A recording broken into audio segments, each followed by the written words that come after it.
After Copenhagen, I was hot to relaunch the Bodysex workshops.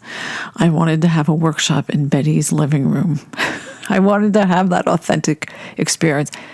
And Betty was having none of it. It was a hard no. So I decided to shift tactics and appeal to her sense of legacy. So I came up with the idea and I pitched just filming a Bodysex workshop because things had changed since the 80s when she filmed Self-Loving with a handheld VHS camcorder. And I'm like, we could do it in high def, have, real sound production, and in her apartment, document this for history, for the ages. And she went for it. So she said, we can do the film, but you have to do everything. And we were doing well, but we didn't have 5 figures to pull out a cash flow to produce a film. So the first thing I did was launch a Kickstarter campaign. And I put up a whole bunch of flyers from the workshops and a video of me and Betty talking about the potential project. And it was exciting. It was exciting to see how immediately we started raising money. And the reward was you got a copy of the film on DVD. And instantly we raised $25,000. I mean, we didn't even really try. It just kind of happened. And then everyone was clamoring. The next hurdle was casting. We wanted to shoot it like a documentary. If we had adult talent or any kind of performance, or if we scripted anything, we wouldn't be capturing the Bodysex effect, that transformation that happens to all women when you're in the circle. It had to be a documentary. So we couldn't pay people. So how was this going to happen? It took over a year to find all the women. We put a call out to all our bloggers, and we had a lot of people writing for us that we had never met. It was all virtual. And in our community, in the sexological community, and one by one, the women found their way to Betty's door. Leandra was from Australia, and she had been blogging for us for a better part of a year.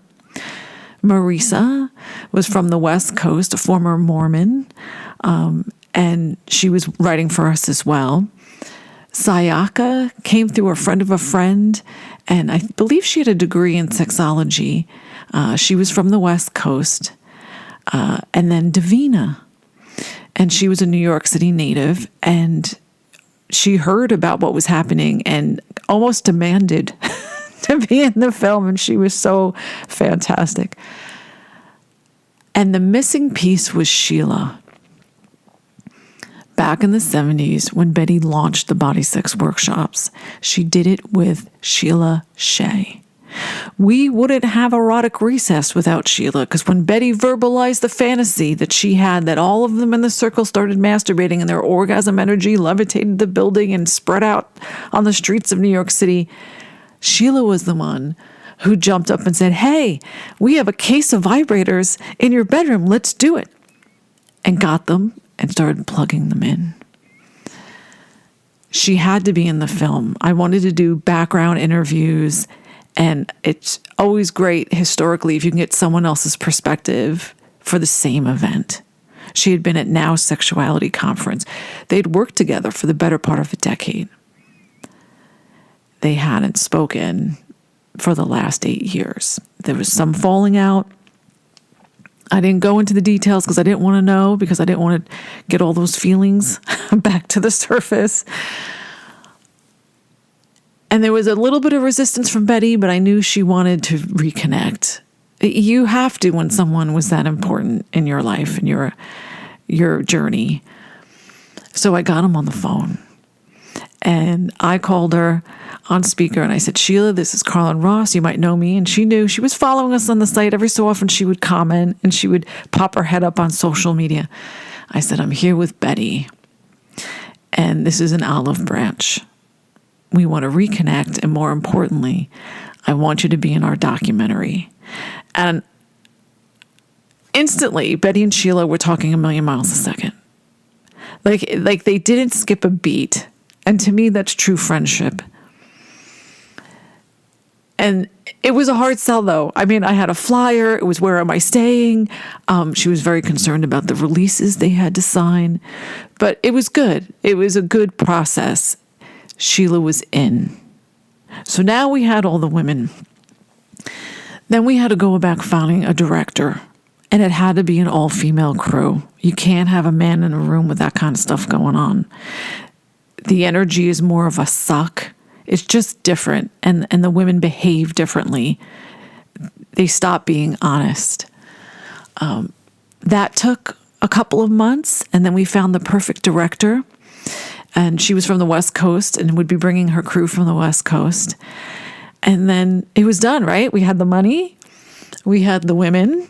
We had the director. I couldn't direct. I mean, I scripted everything out so she knew what a workshop was and what kind of questions to ask, but I was going to be in the circle. So I can't be directing behind the camera and in front of the camera. Then it was just pick the dates, and we did.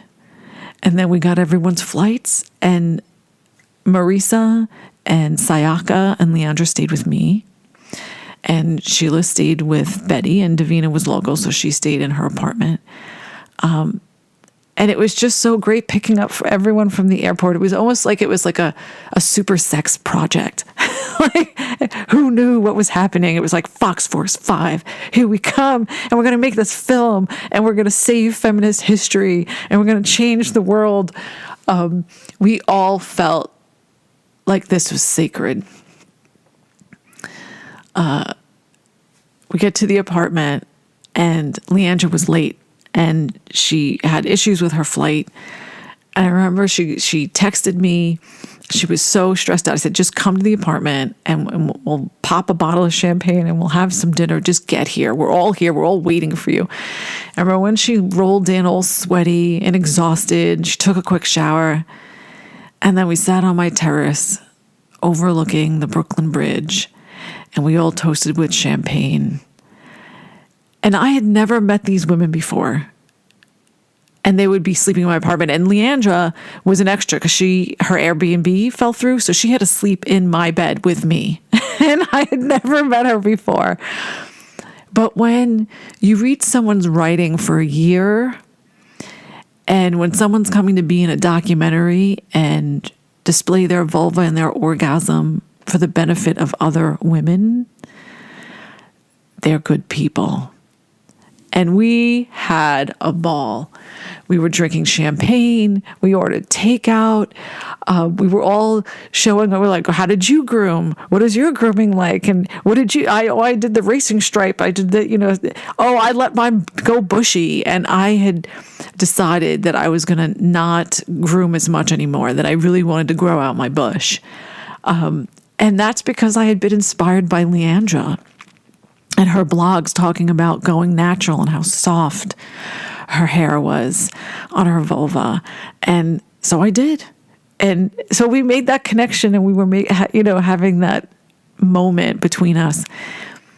And then I did notice when she came in with her luggage that she had a very large bag. And I was like, it can't be clothes.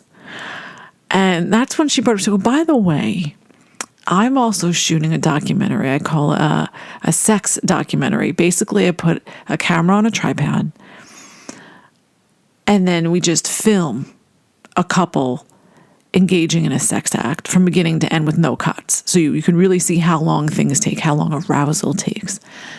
Would you be interested while I'm here and shooting a scene? And yes, I was very interested.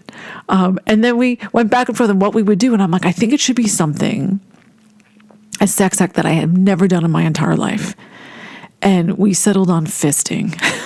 So after day one of the workshop, we would come back and shoot that scene.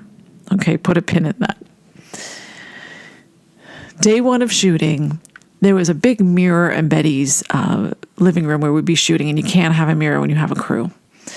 So we decided that I had just printed up one of Betty's masturbating nudes, Jackie with the panabrator on her hand, on a big piece of plexiglass.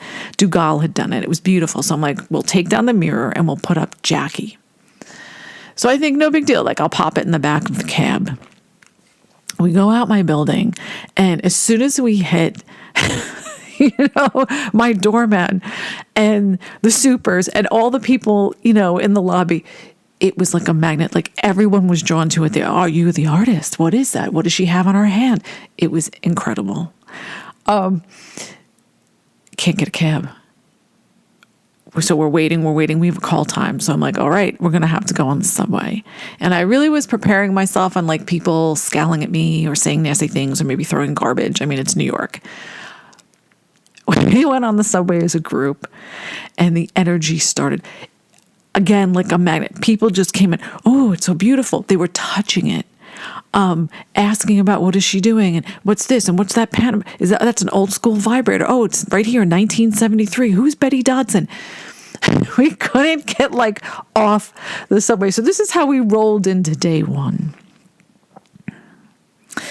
And this shoot was really ordained by whatever the goddess of sexual love and abundance. I don't know. Everything was effortless. And everything came together perfectly. We roll in. Sheila and Betty are thick as thieves, having a great time. The crew is setting up, and everyone's elated. So we're nude. I mean, and we stayed nude really the whole time in the apartment because with all those lights, it's hot. And it was so joyful and relaxed, and no one in the crew freaked out. I have to say, in the beginning, it was like, oh, everyone's going to be naked. And then after a while, it was like, oh, yeah, everyone's naked. So we sit down and Betty looks at me and, we're action. And she says, Carlin, I don't know what to do. And I had taken one workshop. So I said, okay, we start with breathing, right? Everything starts with breathing. So we did the breath of fire. And in 2 seconds, Betty was there and she knew everything to do. And we did the group share. And it was just as poignant and profound as it is in the sessions. And I think that's because the way we shot it, the camera people weren't above us. We had one jib arm, but we created this little kind of like wooden box that the camera would sit on, and the camera women were laying on their stomachs. So the angles of the camera were like you were in the circle, and they were around us. Like the workshop was happening and the production was happening around us. Then we did genital show and tell. And it was so much fun. Betty went first. Then I went one by one. And here's why I say this was preordained. We had every vulva style in the circle. And we didn't ask for vulva portraits.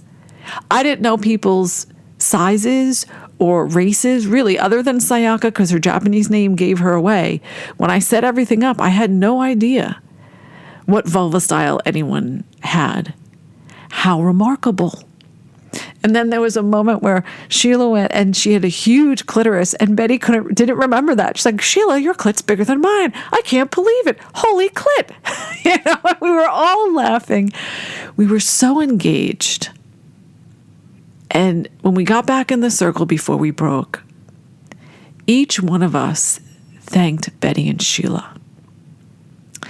I can't tell you how healing it is to have that sort of experience with an older woman, like it could be my mother, my grandmother, my aunt, to see their vulva and how vulvas don't age and talk about their sexuality and be proud to be naked and nude in their body. And I know it's hard. Sheila was 67.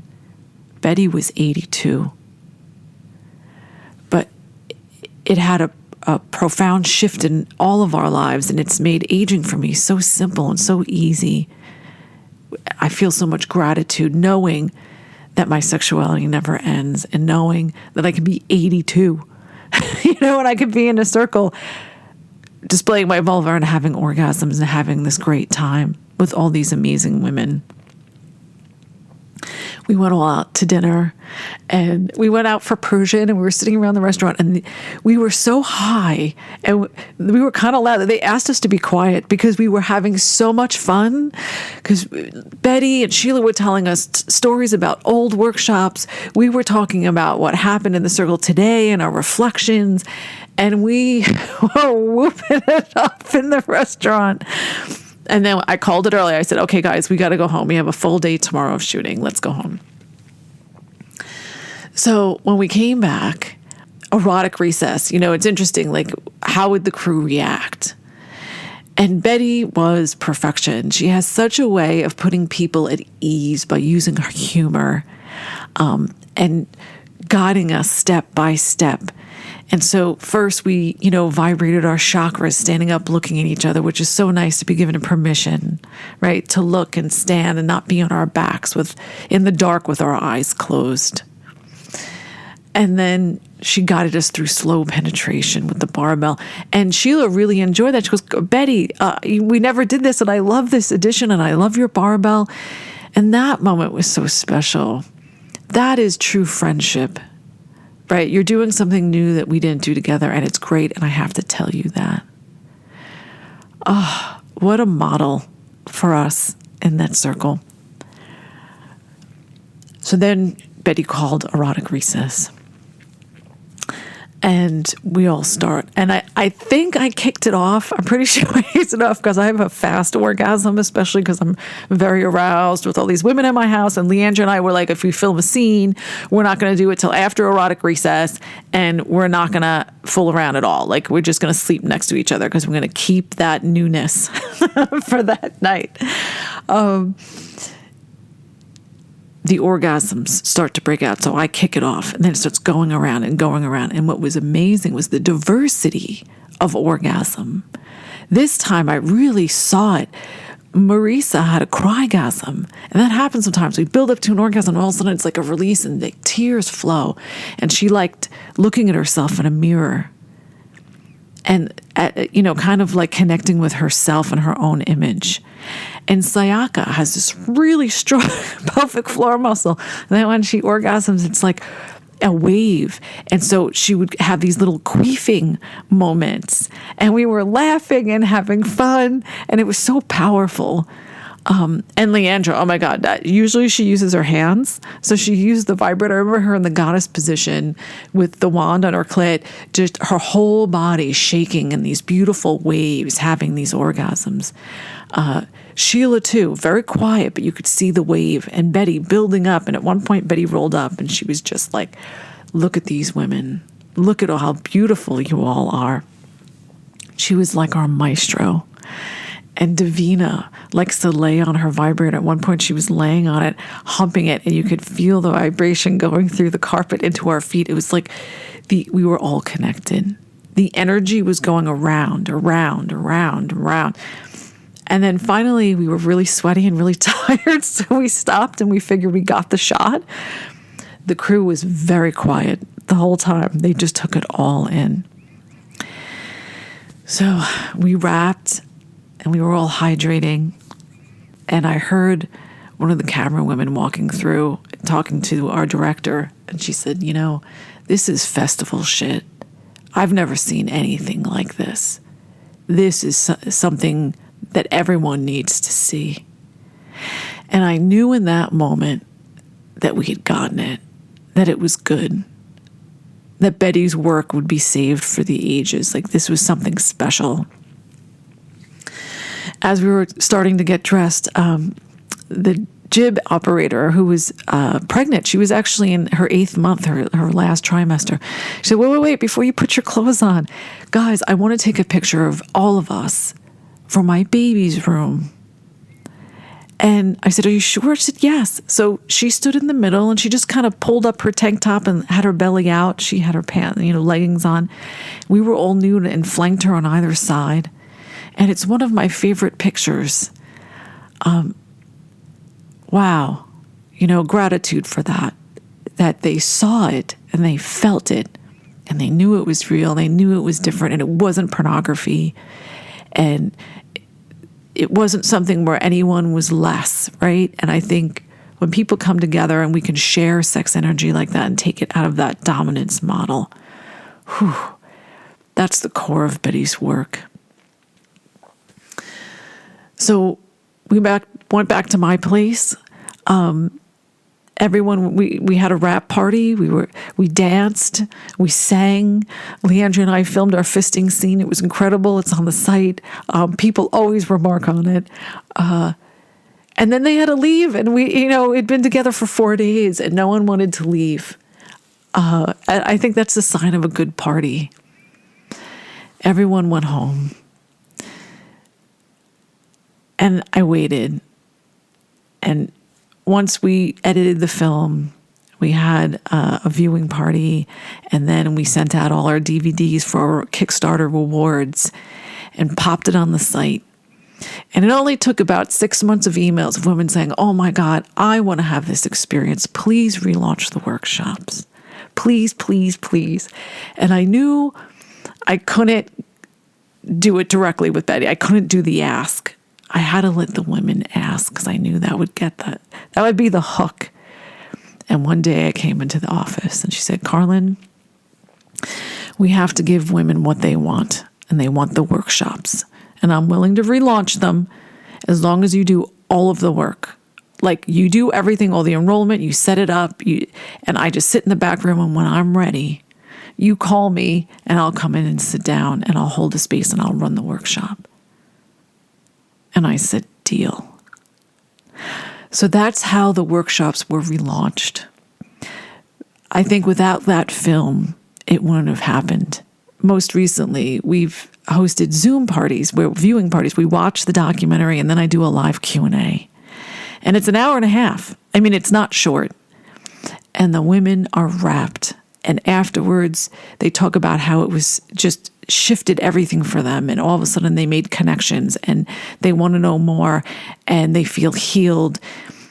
And I feel really proud of that because I just wanted the world to see how amazing Betty Dodson was and what she channeled. And she always said the women created the workshops. She held the space, she got them together, and she listened, and they told her what they needed. And that's how all the rituals were born. It's the perfect example of non-authoritarian education. And to have Sheila and all those women together, and to know that it's still evergreen. And every time I watch it, I take something else from it that's new. Some brilliant comment Betty makes, or just a visual that washes over me. So, thank you, Betty, Sheila, Marisa, Leandra, Sayaka, and Davina.